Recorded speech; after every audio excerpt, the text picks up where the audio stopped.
우리 인생이 짧다면 짧고 길다면 긴데요. 우리가 인생을 살면서 참 힘든 게 뭐냐면은 처음에 자신이 그 목표했던 인생의 목표, 그 인생의 방향, 인생의 그 목적을 계속해서 이루어 나가는 거. 중간에 딴 눈 팔지 않고, 중간에 한 눈 팔지 않고, 중간에 옆길로 새지 않고, 자신이 처음에 생각했던 그 인생의 목표를 초저일관 끝까지 이루는 거, 참 쉽지 않은 것 같습니다. 그렇게 볼 때 우리는 예수님이 위대하시다는 걸 다시 한번 알 수가 있죠. 예수님은 이 땅에서 많은 인기를 누리시고 많은 사람들에게 경배를 받으셨지만, 그러나 예수님은 자신의 인생의 처음의 목표, 영혼 구원, 영혼 구원이라고 하는 그 목표 하나에서 절대로 벗어나지 않았다는 거죠.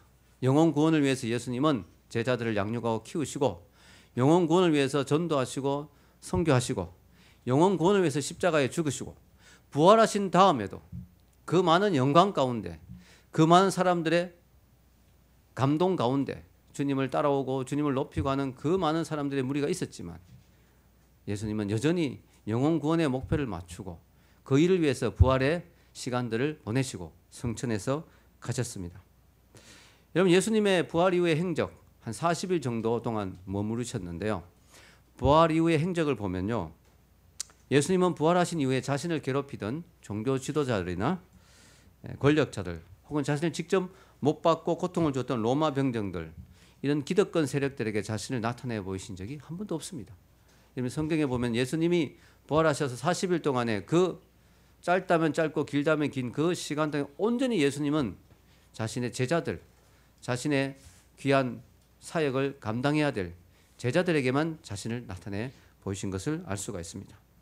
인간적으로 생각하면요, 예수님이 자기를 괴롭히던 자들에게 나타난다면 얼마나 통쾌하고 멋있을까요? 생각해 보십시오. 대제사장에게 나타나셔서, 이 나쁜 대제사장아, 내가 너에게 엄청난 권력을 주고 엄청난 직분을 맡겼는데 너는 그것을 가지고 나를 못 박아 죽이고 나를 괴롭히는 데 썼느냐? 나는 이렇게 살아났다. 이렇게 이야기했으면 참 멋있었겠죠. 특히 자신을 신문했던 빌라도에게 예수님이 나타나셔서, 빌라도야, 너의 권력은 허무하다. 나는 진정으로 영원히 사라지지 않을 하늘의 왕권을 가지고 있다. 이렇게 이야기하면 그 잔인하고 비열한 빌라도도 얼굴이 흑빛이 되어 예수님 앞에 무릎을 꿇지 않았겠습니까? 얼마나 멋있습니까? 오늘날 이 세상에서 인기 있는 소설이나 영화는 대부분 이런 식의 각본을 따르고 있습니다. 그러나 성경에는 예수님이 절대로 그들에게 나타나지 않았습니다. 오히려 예수님은 예수님의 죽음을 슬퍼하던 그 불쌍한 여인 마리아, 두려움에 쌓여있던 제자들, 절망에 빠져서 엠마오로 가고 있던 낙심한 제자들, 그리고 오늘 본문에 나온 것 같이 밤이 맞도록 빈 거물만 길어 올리는 베드로와 같은 이런 제자들에게 예수님이 자신을 나타내 보이신 것을 우리가 알 수가 있습니다. 왜 그랬을까요? 왜 예수님은 이들에게만 자신을 나타내셨을까요? 그것은 예수님은 이 세상의 시시한 그런 복수극에는 별로 관심이 없다는 것입니다. 왜 그럴까요? 자신을 괴롭혔던 자들에게 복수한다는 건 참 멋있는 일인데 왜 그랬을까요? 왜냐하면요, 이 땅에 죄를 짓고 나쁜 짓을 하고 남을 괴롭힌 그들은 언젠가는 하나님의 영원한 심판이 기다리고 있기 때문에, 이 땅에서 미리 그렇게 짧은 시간에 예수님이 할 일도 많으신데 그들 일일이 찾아가서 복수할 필요가 없는 거예요. 나중에 그들이 주님의 재림 때 하나님의 보호자 앞에 다 서게 되고 백보자 심판대 앞에 다 서서 그들이 한 모든 일에 대한 심판을 다 받기 때문에, 또 그들이 그렇게 무시하고 그들이 못 박아 죽였던 예수님이 영광의 왕으로 재림한 모습을 그들이 보고 기절할 것이기 때문에 예수님이 굳이 미리 그들에게 자기를 드러낼 필요가 없었다는 거죠. 또한 예수님이 복수극을 하지 않았던 더 큰 이유는 예수님의 관심과 초점은 오로지 영혼 구원에만 맞추어져 있었기 때문에, 예수님이 부활하신 후에 가장 관심을 가졌던 부분은 뭐냐면은, 내가 했던 이 영혼 구원의 사역이 과연 이들을 통하여 계속해서 이어질 수 있을 것인가? 이들이 나의 이 영혼 구원의 사역을 계속 이어받아서 영혼을 구원하는, 세계를 복음화하는 이 일에 제대로 쓰임받을 수 있을 것인가? 여기에 예수님이 관심에 초점이 있었다는 거죠. 그래서 예수님은 땅끝까지 복음을 전할 자신의 제자들을 만나 주신 것입니다. 그리고 그들에게 다시 한 번 더 은혜를 주시고 부활을 목격하게 하시고 또 그들이 다시 한번 영혼을 위해서 그들의 삶을 불태울 수 있도록 그들을 도전하고 격려하신 것이죠. 여러분, 이걸 보면 우리도 이 영혼 구원에 인생의 초점을 맞추는 게 얼마나 중요한가 하는 것을 알 수가 있습니다. 예수님의 사명은 오로지 영혼 구원. 예수님은 1분 1초도 이 일 외에는 헛된 데 시간을 보내지 않았다는 거예요. 그래서 우리는 얼마나 헛된 데 시간을 많이 보내요, 그죠? 게임하는데, 예, 뭐 컴퓨터 하는데, 뭐 오락하는데, 영화 보는데. 물론 우리가 전혀 그런 거 안 할 수는 없겠지만 우리가 주님하고 비교하면 우리는 너무 엉뚱한 데 시간을 많이 보내는 게 아닌가. 여러분의 그 인생의 초점이 과연 영혼 구원에 다 맞추어져 있는가 하는 걸 우리가 한번 생각해 볼 필요가 있습니다. 자, 예수님은 부활하셔서 여러 곳에 나타나셨는데 오늘 특별히 오늘 말씀은 이제 요한복음의 마지막 장을 대미를 장식하는 오늘 이 말씀에 보면 예수님이 마지막으로 마지막 아니지만 제자들에게 어디서 나타나냐? 바닷가에 나타나셨습니다. 바닷가. 근데 여러분 사실은 예수님의 제자들 지금 이 바닷가에서 고기 잡고 있으면 안 되는 거예요. 왜냐하면 지금 예수님의 제자들은 풀타임 전임 사역자로 부름받은 거예요, 이미. 그래가지고 사람 낳는 어부가 되라고 예수님이 하셨거든요. 고기를 낚는 어부가 아닌 사람을 낚는 어부가 되라. 이미 그들은 풀타임 사역자로 부름받았고 지금 그들이 지금 바닷가에 다 가서 지금 밤새도록 고기 잡고 있을 때가 아니고 부활의 지금 놀라운 소식을 증거하고 있어야 돼요, 지금 제자들이. 근데 제자들이 지금 바닷가에서 고기를 잡고 있어요. 왜 이렇게 됐을까? 베드로가 주동했습니다. 베드로. 이 베드로가 리더십이 좋아가지고 성경에 보면 베드로가 뭔 말하면 다 따라가요, 사람들이. 이 베드로가 어떻게 됐냐면 요한복음 21장 2절에서 3절에 보면요. 여기 주보에 나와 있는데 같이 한번 읽어볼까요? 시몬 베드로와 디도모라 하는 도마와 갈릴리 가나 사람 나다나엘과 세베대 아들과 또 다른 제자 둘이 함께 있더니 시몬 베드로가 나는 물고기 잡으러 가노라 하니 그들이 우리도 함께 가겠다고 하고 나가서 배에 올랐으나 그날 밤에 아무것도 잡지 못하였더니. 자, 베드로가 나는 물고기 잡으러 가겠다. 지금 예수님이 주신 소명은 뭐예요?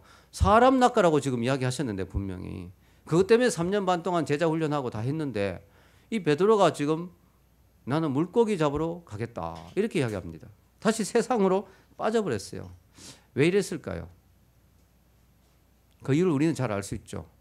베드로는 예수님의 그 제자였지만 예수님을 3번이나 부인했습니다.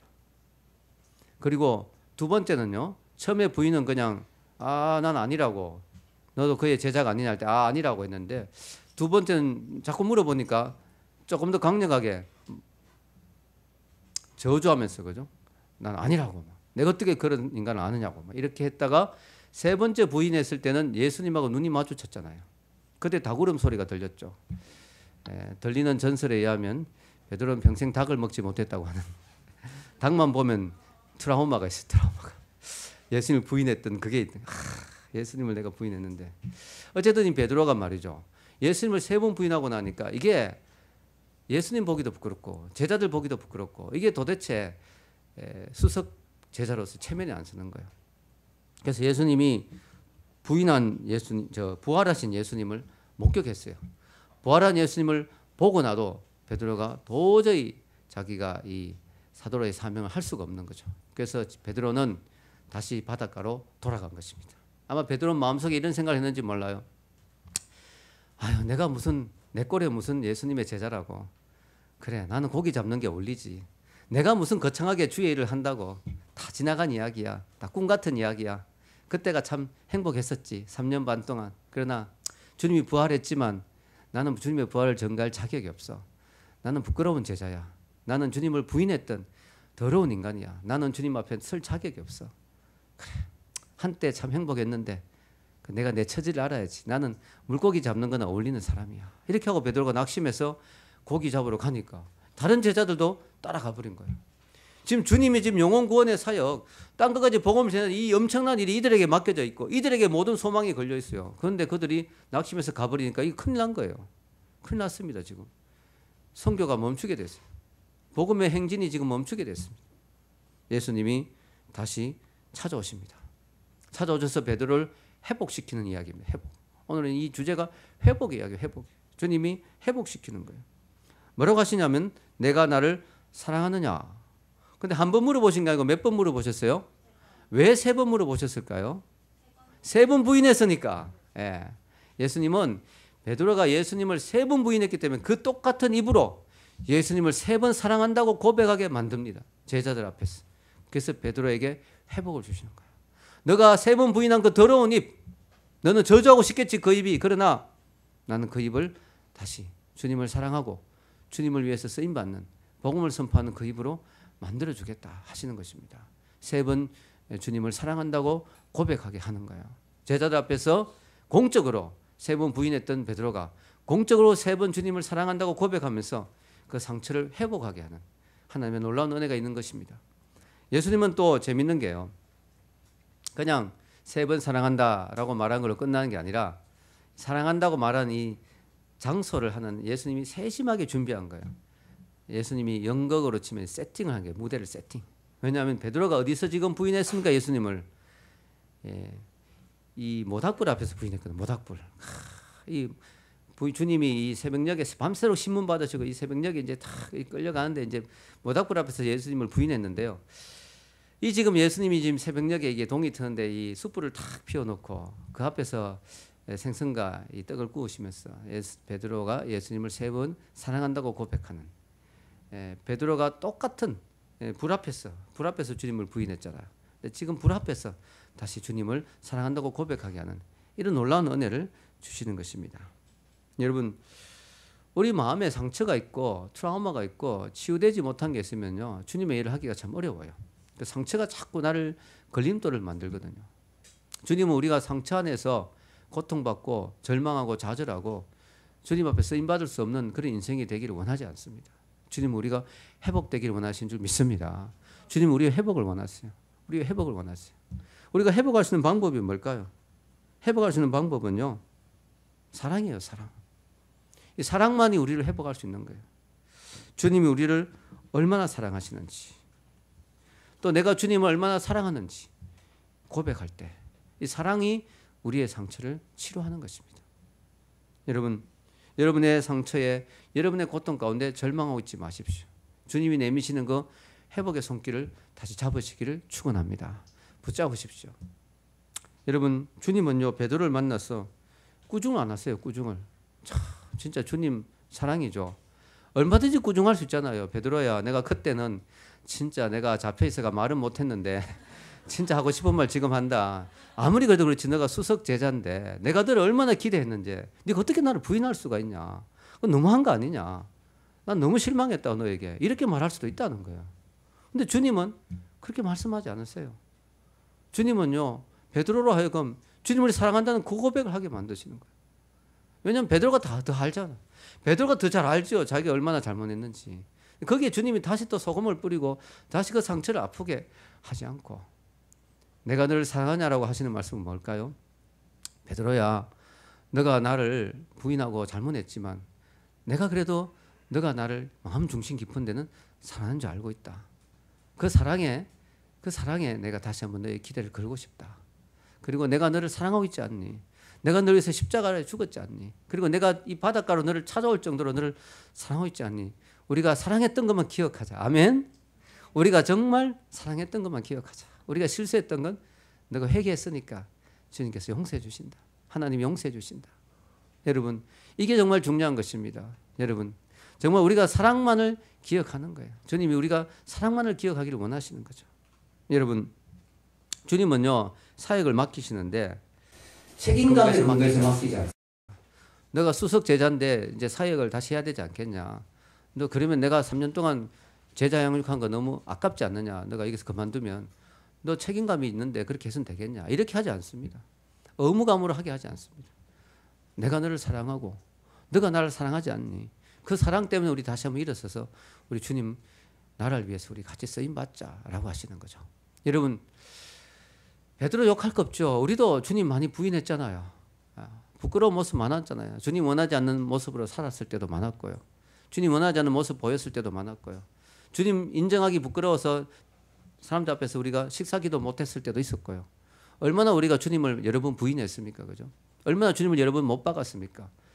우리도 그런 모습이 있었죠. 근데 우리는 그거 하나는 있어요. 그 하나는 뭔지 아세요? 그래도 여러분이 베드로냐 가룟 유다냐 그 차이는 뭐냐면은 주님 부인하고 주님 없어도 나는 할렐루야, 행복하다, 살 거 나 혼자 살면 되지 라고 하는 것은 가룟 유다예요. 그러나 베드로는 뭐냐면은 우리가 실수로 주님을 부인했지 우리 마음속에 이게 있어요. 그래도 주님 없이는 못 살겠습니다. 할렐루야. 내가 연약해서 때로는 죄를 짓기도 하고 주님을 부인하기도 했지만 그래도 주님 없이 살아러 가면 주님 없이는 못 살겠습니다. 그 고백이 있다면 우리는 주님을 사랑하는 사람. 우리는 베드로인 거예요. 부족하지만. 여러분, 주님은요, 우리가 왜 주님은 베드로에게 사랑한다고 고백하겠느냐면 일단 상처를 회복하고 두 번째는요, 주님의 사역을 할 때 그 사역의 근거가 의무나 책임이 아닌 사랑 때문에 하기를 원하시는 거예요. 여러분도 마찬가지예요. 주님은 여러분이 교회 일을 할 때 예배 나오고 헌금하고 사역하고 섬기고 교회 리더로 부리더로 여러 가지 사역으로 섬기고 교회 일을 할 때요, 사랑하는 마음으로 하기를 원하세요. 여러분 1,000원을 헌금하더라도 사랑하는 마음, 주님을 사랑하는 마음으로 하기를 원하세요. 아멘. 왜냐하면 사랑이 근거가 되지 않으면요, 그 모든 것은요 허무해집니다. 모든 것은 의미가 없어집니다. 사랑하지 않고 한다면요, 정말로 여러분 그 사역이 오래 가지 못합니다. 여러분, 우리가 사랑할 수 있는 근거는요, 먼저 사랑받았기 때문에. 주님이 먼저 우리를 사랑해 주셨잖아요. 하늘의 보좌를 버리시고 낮고 낮은 이 땅에 오셔서 우리를 위해서 죽어주시고 십자가에서 피 흘려주신 그 사랑, 그 사랑이 있잖아요. 그 사랑 때문에 우리가 주님을 사랑하고 주님의 일을 하기를 원하십니다. 여러분, 많은 사람들이 목사님 때문에 교회 나와야죠. 사모님 얼굴 봐서 우리가 해야죠. 내 교회 성도들이 나를 보고 있는데 내가 맡은 일 잘해야죠. 이게 아니라는 거죠. 사랑의 근거에서, 사랑의 힘으로 우리가 주의 일을 하기를 원하신 줄 믿습니다. 여러분, 기독교는 사랑의 종교죠. 기독교의 반대는 공산주의인데요. 공산주의가 보면요, 미움의 종교예요. 이 공산주의가 보면요, 계속해서 사람을 미워해요. 왜냐하면은 공산주의는요, 마귀로부터 나온 사상이기 때문에 반대예요, 기독교하고. 기독교는 계속해서 사랑하고 섬기고 헌신하고, 여러분 기독교는요 사랑의 종교거든요. 여러분 전도도 마찬가지예요. 논쟁에서 이기려고 하면 안 됩니다. 여러분 제가 변정을 가르치는 교수기도 하고 책도 쓰지만요, 변정으로는 영혼을 얻을 수 없어요. 그럼 변정이 왜 필요하냐? 그것은 그들이 하나님을 알고 싶어 할 때 변정이 도움이 돼요. 알고 싶어 할 때 그들이 하나님께 나오는 장애물을 제거해 줍니다. 그리고 그들이 하나님께 마음을 열었을 때 변정이 그들의 믿음을 더 굳건하게 해줍니다. 왜냐하면 믿을 만한 이유가 있어서 믿는 것이 되면 그 믿음이 흔들리지 않거든요. 그러나 기독교를 빠득빠득 싫어하는 사람, 싸우려고 하는 사람에게 변정으로 논리적으로 설득해서 그 사람이 논리적으로 굴복하느냐? 절대로 굴복하지 않습니다. 왜냐하면 논리적으로 지더라도 기분 나빠서 안 믿습니다. 그러면서 변정으로는 영혼을 얻을 수가 없어요. 여러분, 전도지를 돌렸는데요, 받았지 않았어요. 어떻게 당신이 예수님 안 믿느냐고, 지옥 가려고 그러냐고 하면서 막 논정하고 설명해가 예수님 믿지 않아요. 그러나 이런 일이 있었어요. 전도자가 전도지를 주었는데요, 전도지를 받았는 사람이 전도지를 코를 풀어서 집에 던져버렸어요. 근데 그 사람이 그 전도지를 펴면서 무릎을 꿇고 울기 시작했어요. 하나님, 저 영혼을 불쌍하게 해주십시오. 너무너무 마음 아파 울 때 그 우는 모습을 보고 그 사람이 돌아왔다는 거죠. 할렐루야. 여러분, 공산주의는 미움의 종교입니다. 공산주의는 어떻게 가르치냐면은 우리가 지금 이렇게 가난하고 힘들고 못 살게 된 것은 저 기득권 층, 부르주아, 그들이 우리의 재산을, 우리의 돌아올 몫을 다 차지했기 때문이다. 우리가 앞으로 잘 살기 위해서는 혁명만이 필요하다. 피해 혁명이 필요하다. 돈 많은 그들을 때려잡아가지고 그들의 재산을 다 빼뜨려가지고 우리가 골고루 나눠가지고 우리는 행복할 수 있다. 이렇게 가르치거든요. 그래서 공산주의는 계속해서 비판하고 인민 재판하고 고문하고 잡아서 가두고 죽이고 하는 것이 공산주의예요. 근데 공산주의가 들어간 나라들마다 이상하게 불행해져요. 왜 그럴까요? 미움이 싹 트는 곳에는 행복이 올 수가 없어요. 강제로 재산을 빼앗고 나눠주고 그래가지고 사람들이 행복하냐? 그럴 수가 없어요. 기독교가 들어간 곳에는 행복이 오죠. 왜냐? 자발적으로 사랑하고 헌신하고 나누어주고 베풀고 섬기다 보면 그게 천국이 임하는 것입니다. 아멘. 공산주의가 가면 그게 지옥이 임하는 거예요. 지옥이. 여러분, 우리가 기독교가 사랑의 종교예요. 우리 기독교는요, 주님이 주신 그 사랑이 너무 감사해서 우리도 다른 사람을 사랑하고 섬기는 거죠. 거기에 하늘의 천국이 임하는 거죠. 그래서 우리가 내가 나를 사랑하냐라고 왜 물으셨느냐, 주님이. 주의 일을 할 때 사랑하는 마음으로, 주님을 사랑하는 마음으로, 영혼을 사랑하는 마음으로 하라는 것입니다. 믿습니까? 예, 오늘 이제 또 마지막으로 저는요, 이 사명의 부르심에 대해서 생각해 보기를 원합니다. 주님이 오늘 베드로에게 이렇게 나를 사랑하냐고 물으셨는데 3번을 물으셨죠. 15절에서 17절에 보면요. 내가 이 사람들보다 나를 더 사랑하느냐. 주님을 사랑하는 줄 주께서 아시나이다. 또 요한의 아들 시몬아 내가 날 사랑하느냐. 그러니까 주님이 아시나이다. 이렇게. 그러니까 주님이 내 어린 양을 먹이라 내 양을 치라 또 나를 사랑하냐 하니까 사랑한 베드로가 주님이 아십니다. 그러니까 내 양을 먹이라. 베드로가요 조금 많이 겸손해졌어요. 옛날 같으면 베드로가 보통 성격이 아니거든요. 내가 죽을 것 같다. 십자가에 죽을 것 같다. 베드로가 죽기까지 주를 따르겠습니다. 모든 사람이 주를 버려도 저는 주를 버리지 않습니다. 막 큰 소리 쳤는데요. 지금 베드로가 보면 되게 겸손하죠. 아, 주님, 제가 당연히 주님을 사랑하죠. 옛날 같으면. 주님 섭섭합니다. 그거 모르십니까? 제가 주님 얼마나 사랑한대요. 제가 누굽니까? 베드로 아닙니까? 이럴 건데 베드로가 오늘 보면요. 주님이 아십니다. 저는 부인할 수 있는 위험성이 있습니다. 저는 저를 신뢰 못하면 그러나 주님이 저를 아시잖아요. 제 마음 중심은 아시잖아요. 제가 혹시 실수할 수도 있고 조금 덜 사랑할 수도 있지만 그래도 제 마음의 중심엔 주님 사랑한 거 아시잖아요. 그 베드로가 겸손하죠. 그때 주님이 내 양을 먹이라, 내 양을 치라, 내 양을 먹이라. 여담이지만은 어떤 목사님이 설교할 때마다 성도를 계속 꾸짖는 설교를 해요. 그렇게 살아 되겠냐고. 심판받을 거라고. 빨리 회개하라고 막. 어떤 목사님이 그렇게 설교하게 옆에 목사님이 자네는 왜 설교할 때마다 양들을 그렇게 치는 설교를 하는가. 그러니까 성경에 주님이 내 양을 치라 했기 때문에. 여기서 치라는요 꾸짖으라는 뜻이 아닙니다. take care 하라, feed 먹이라. 이 치라는 것은 양을 치다, 먹인다는 거예요. 먹이라. 그래서 우리가 먹여야 돼요. 양들 먹여야 되는데 뭐 음식도 잘 먹여야 되지만 말씀을 잘 먹여야 돼요. 여러분 우리가요 오늘 주님 말씀이 주님을 사랑하는 자에게 주님이 주시는 그 사명이 뭐냐면 양을 치는 거예요. 양. 이 목사님에게 주시는 말씀이 아니에요. 목사님에게만 주시는 말씀이 아니에요. 여러분 이 양을 치라는 것은요 영혼을 돌보라는 것이죠. 저는요 이 예수님의 이 말씀이 참 의미가 있는데요. 이 주님이 이 양을 치라, 양을 먹이라. 이 정말 대단한 말씀이라 생각해요. 예수님이 베드로에게 다른 이야기 하시지 않고 양을 먹이라고 하셨어요. 양을. 여러분 우리가 주님이 우리에게 원하시는 가장 원하시는 것은 양을 먹이는 거예요. 즉 영혼들을 섬기는 거예요. 그게 주님이 가장 기뻐하시는 거예요. 그런데요 이 일이 쉬운 게 아니에요. 오늘 성경에 보면요 예수님이 베드로에게 이런 말씀하십니다. 18절에 보면요 읽겠습니다. 내가 진실로 진실로 내게 이르노니 내가 젊어서는 스스로 띠뛰고 원하는 곳으로 다녔거니와 늙어서 내 팔을 벌리리니 남이 내게 띠뛰고 원하지 아니하는 곳으로 데려가리라. 아멘. 여러분 이게 진짜 힘든 거예요. 양을 먹이는 일이 쉬운 게 아닌 게 양을 먹이려면요 내가 원하는 대로 내가 좋아하는 대로 다 해가는 안 되거든요. 양들에게 맞춰줘야 되고 때로는 양들이 있는 곳 험한 곳을 찾아갈 수도 있고요. 또 내가 양들을 먹이다 보면요 내 성질대로 내 기분대로 다 할 수가 없잖아요. 양들이 상처받을 수 있기 때문에 양들 위해서 헌신하고 수고하고 희생하는 것이 반드시 필요하거든요. 그 베드로에게 이야기합니다. 너도 앞으로 어떻게 되느냐. 지금까지 너가 젊어서 마음대로 원하는 대로 다니고 너 자유롭게 너 베드로 너도 한 성질 하지 않느냐. 너 성질대로 다 살았지만 이제는 너 성질 다 죽여야 되고 사람들이 너를 원하지 않는 곳으로 띠떼서 끌고 갈 수도 있다. 순교의 죽음까지 이야기하시는 거죠. 순교의 죽음까지 너를 기다리고 있을 수 있다. 실제로 베드로는 노년에 복음을 전하다가 붙잡혀서 순교했어요. 그런데 베드로가 죽을 때 참 남긴 유명한 말이 있죠. 베드로 십자가에 못 박으려고 하니까 베드로가 스탑 그랬어요. 나는 주님을 부인했던 사람이다. 그래서 나는 주님하고 똑같이 죽을 자격이 없다. 나를 십자가에 거꾸로 못 박아달라. 베드로는 십자가에 거꾸로 못 박혀서 죽었어요. 참 정말 감동이죠. 베드로가 양을 먹이는 일은 쉬운 일이 아니었습니다. 베드로에게는 생명까지 내놓는 고통과 아픔이 있었습니다. 여러분 우리가 주님의 말씀대로 양을 먹이는 일이 쉬운 게 아니죠. 그래서 여러분 목회는 아무나 하는 게 아니고요. 양을 돌보는 리더의 사역은 아무나 하는 게 아니죠. 쉽지 않습니다. 쉽지 않아요. 여러분 우리 아영이 자매가 이번에 부리더로 들어왔는데요. 아직까지 신앙의 연륜이 짧죠. 그래서 양을 전적으로 먹일 수 있는 리더의 아주 그 준비는 안 됐지만 그러나 부리더는 리더를 섬기고 돕는 거니까 준비하고 훈련하면 앞으로 양을 또 직접 섬길 수 있는 리더가 될 수 있지 않겠는가 싶어 부리더가 됐는데요.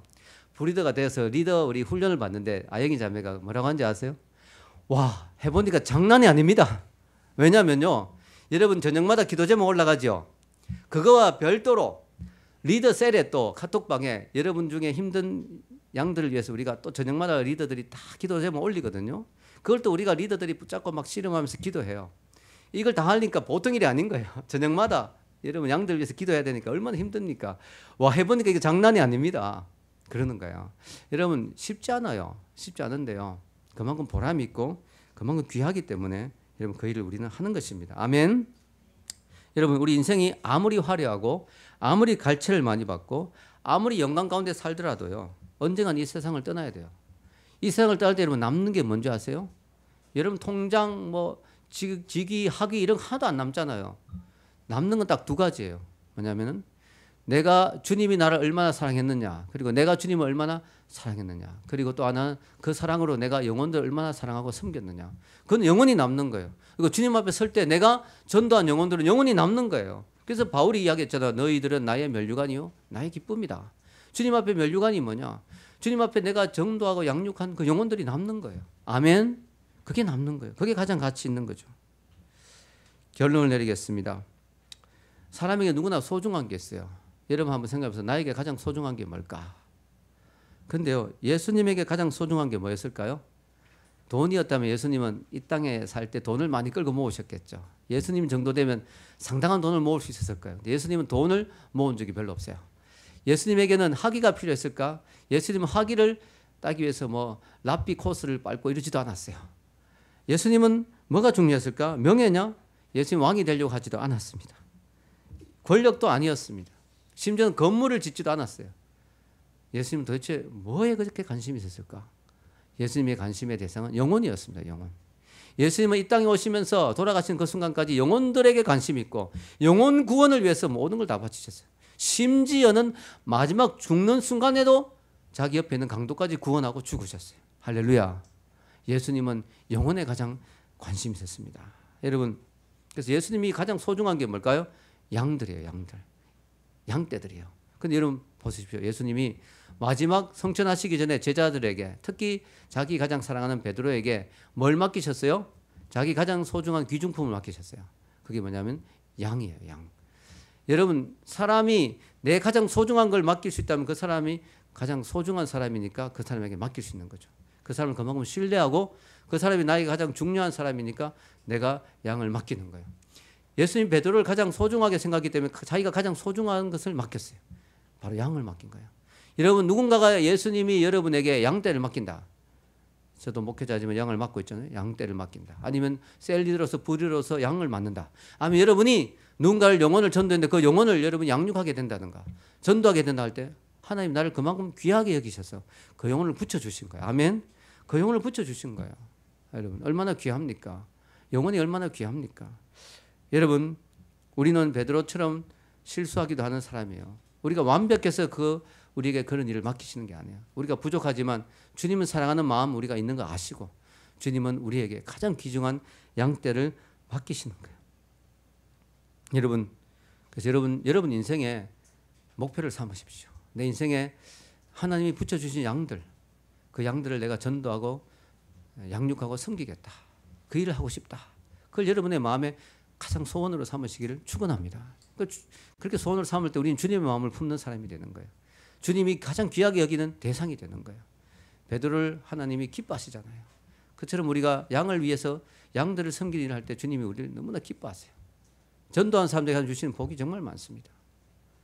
여러분 한마디만 하고 이제 마치겠습니다.